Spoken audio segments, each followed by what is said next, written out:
Well, good morning, folks, and a very happy Monday to you. It's one of those powerful days where you know that it's just a push until the end of the month, but also it's important that we wake up sibangene in the way that is supposed to be done so that you can start off the week on a positive note. And one of the gear that you're going to be able to expand on as time goes. It is 20 minutes after 9 a.m. Time for us to check out moments in current affairs. Let's rock it.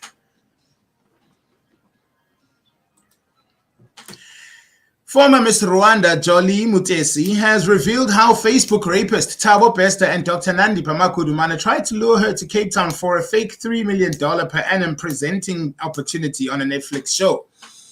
The fake show would be alongside reality star Kylie Jenner and musician Drake. Mutesi, who's an entrepreneur and a former Miss Rwanda 2016, was approached through Aram Holdings, which listed Makudumana as the CEO and Bester under the alias of TK Nkwana, a chairman. Mutesi took to Twitter after reading about Bester in the media and detailed how she had received an invitation to come to South Africa last September for a $3 million deal. To the few that know me very well and that I'm introvert but very big in a network because I believe that your network is your net worth. So last year I received an invitation to go to the SA to a possible candidate to host a Netflix show alongside Kylie, Jay, and Drake, said Mutesi. Mutesi questioned why they had chosen her, to which the company responded saying that they needed an East African for the show, and she apparently was the right profile. Mutesi said she was skeptical despite her excitement over the opportunity, which would potentially give her a huge platform to launch herself to the world and show her potential, as well as a 3-year contract where she will be paid over $3 to $4 million a year. As a hustler that believes in the Holy Bible, my instinct told me to look through it with a fine-tooth comb. I requested the company profile, official invitation, and hotel booking, presented it to the authorities to seek advice to help me to know if it was legal. The due diligence was done, and I was advised not to go because everything found out about the company was screaming scam. So Mutesi cautioned people in the limelight, as those aspiring to be in the limelight, always to do their research on all opportunities presented to them. Bester and his girlfriend, Makudumana, remain in custody after they were brought back to South Africa following their arrest in Arusha, Tanzania, just over a week ago.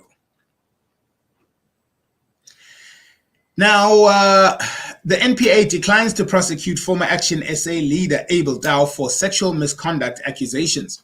Dow, a former City of Tshwane Mayoral Committee member for Human Settlements, was axed in November for bringing Action SA into disrepute and compromising the credibility and integrity of the party.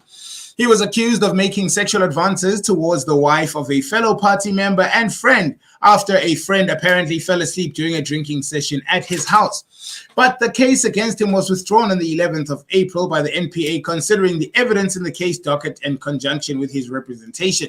NPA spokesperson Lumka Mahanjana confirmed the withdrawal of the matter. After receiving representations and consulting with the complainant, the NPA decided not to enroll the matter. So Tao told a publication he had done nothing wrong, but admitted he and the woman had kissed, claiming she approached him. He said the incident was used to force him out of Action SA. Action SA did not respond to requests for comment. A September 2022 blaze in mysterious circumstances has now resulted in Denny Mushrooms closing its Shongweni plant, leaving scores of locals unemployed. The final curtain has fallen on Denny Mushrooms' Shongweni plant in KZN, leaving hundreds of workers without their livelihood or means to sustain themselves. It was forced to close down after a mysterious fire engulfed it on the 9th of September last year. The retrenchment deal was reached and workers began getting their severance packages 2 months ago. The blaze took place amid bitter wage negotiations between the company and the unions. It was the second in more than just 2 weeks, raising suspicion that any sides of it have been responsible for the fire. Now, the workers seem to have come out of the forced plant closure with the shortest end of the stick. The area is characterized by farms and semi-urban township known as Edamini, where most of the employees live. Now, the plant has been a source of employment for residents in villages around the Shongweni Dam since it opened its doors in 1950. At the time of the fire, Denny Mushrooms, a subsidiary of Libstar Holdings, employed 315 full-time staff members who work more as working casuals towards the end themselves. So banks must stop pulling a Pontius Pilate and washing their hands of their clients' plight. Surely banks are under a strong moral obligation to adopt a more empathetic and approachable or honorable approach to defrauding clients. Failing this, they should stop misleading the public by claiming lofty deals in their advertising and promotions. Pontius Pilate was a Roman governor of Judea at the time of the crucifixion of Jesus Christ. Knowing Jesus to be innocent of the crimes of which he was charged, he nevertheless handed Jesus over to the Jewish elders for trial and conviction, and then carried out the sentence that they imposed. With a view to exculpating himself, he publicly washed his hands to symbolize his cop-out. Recent experience suggests that our banks, or at least some of them, have set the Pontius Pilate as a role model and are intent on emulating him. This is in the context of banking fraud, which has become an all too pervasive modern plague.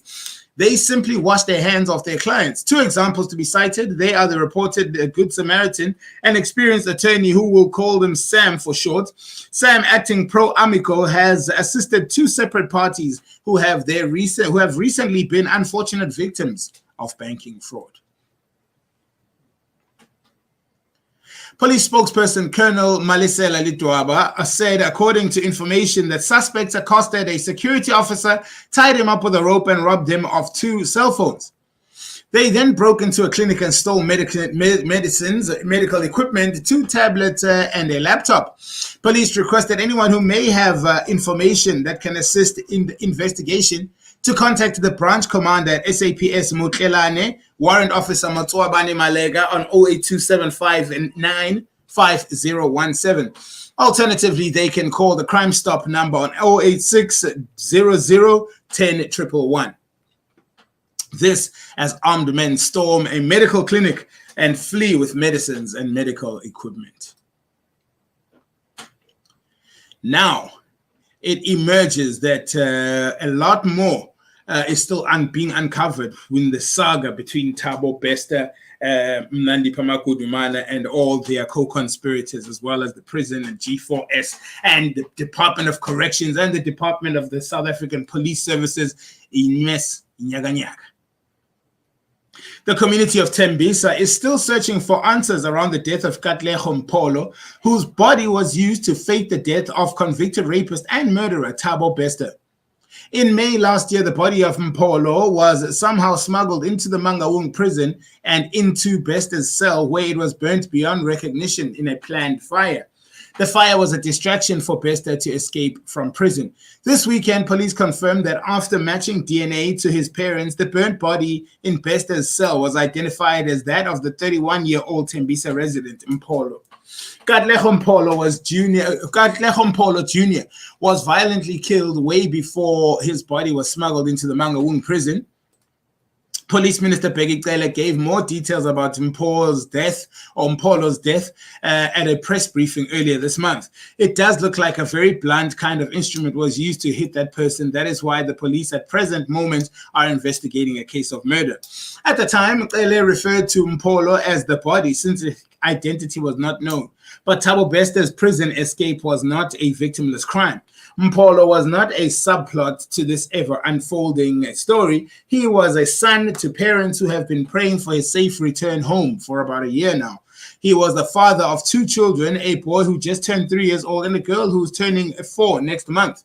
He was a Bloemfontein Celtic supporter. His favorite car was a BMW Gucci Alpina, and he was a loving partner to Thando Boleme, who he referred to as his queen in many of his Facebook posts. Over the course of Monday today, Eyewitness News is hoping to speak to the relatives and friends of Mpolo about the kind of person he was, what his dreams and aspirations were before his path fatally crossed that of Bester and his alleged accomplices.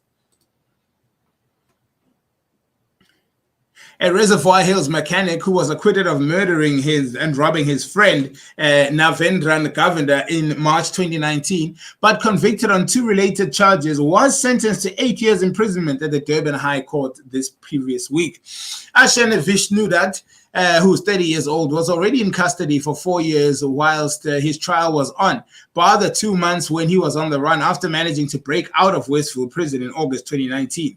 Vishnu, that appeared before Judge Jacqueline Henriquez for sentencing on Monday.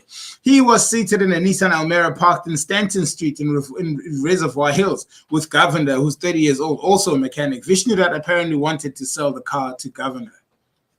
He acted in self-defense as 3 shots were fired during the struggle, all of which struck the deceased's head near his left ear.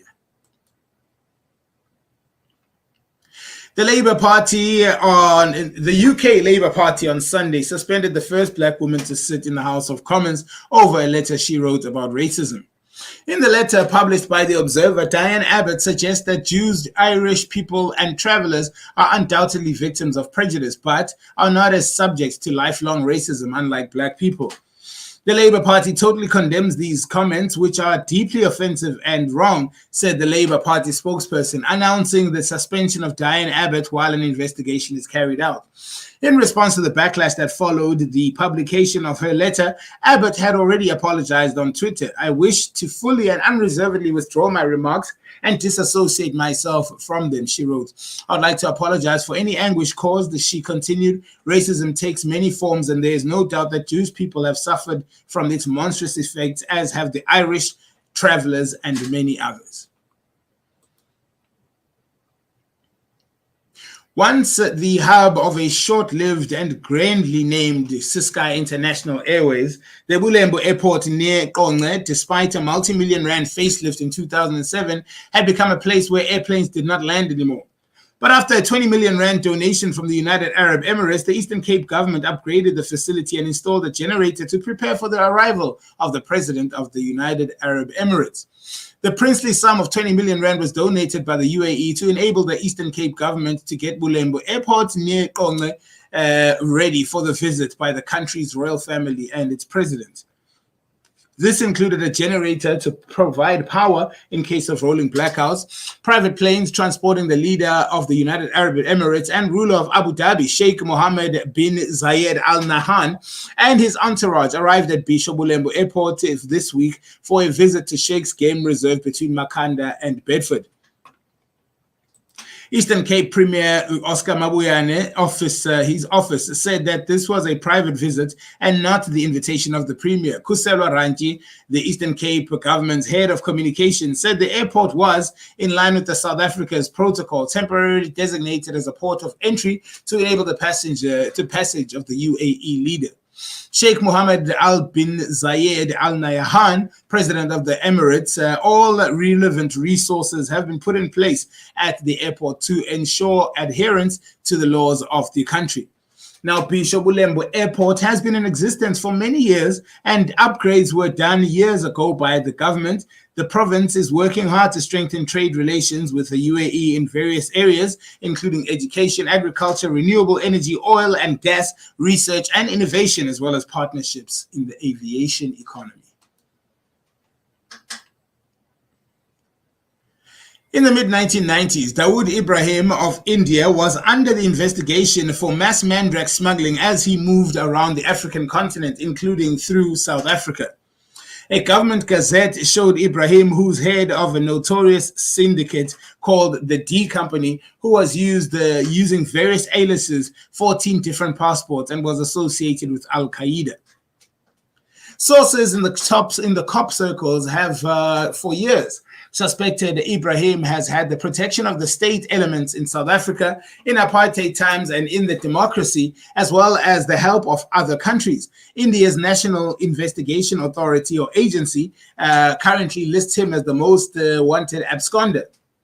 The previous Indian government notice said that Ibrahim ran an international underworld crime syndicate and is involved in perpetrating acts of terror, promoting religious fundamentalism, terror financing, arms smuggling, circulation of counterfeit currency, money laundering, narcotics, and extortion. In 2003, the US labeled him as a specially designated global terrorist. It also released a fact sheet on Ibrahim saying he was the son of a police constable and became one of India's most preeminent criminals. President Cyril Ramaphosa no longer giving awards to Duma Ndlovu, Freek Robinson, and Mike Horn. Ndlovu, a poet, filmmaker, and producer, was accused of playing a part in a state capture before the commission chaired by Justice Raymond Zondo. The ANC Veterans League earlier called on Ramaphosa to reconsider giving him an award, at least until his name has been cleared. Veteran broadcaster Robinson was due to receive an award for his contribution to the journalism, while Horn is a South African-born explorer. The presidency said there had been some objections to their nominations without expanding. The national orders of the highest awards to South Africans through the president bestows on citizens the eminent foreign nationals. The president said this in a statement. Following objections from various sectors of society and the recommendation on the National Orders Advisory Council, President Ramaphosa has accepted the withdrawal of these three nominees who were nominated to receive respective orders in a ceremony scheduled to take place on the 28th of April in Pretoria. There are three. Mr. Duma, Mr. Freek Robinson, and Mr. Mike Horn from the list of 35 chosen recipients to be conferred upon. It is 24 minutes now before 10 a.m. That brings us to the end of our first segment of our Moments in Current Affairs. Do stick around. Much more to come as we continue to blow it up and blaze it up nicely on a Monday morning to open up your week in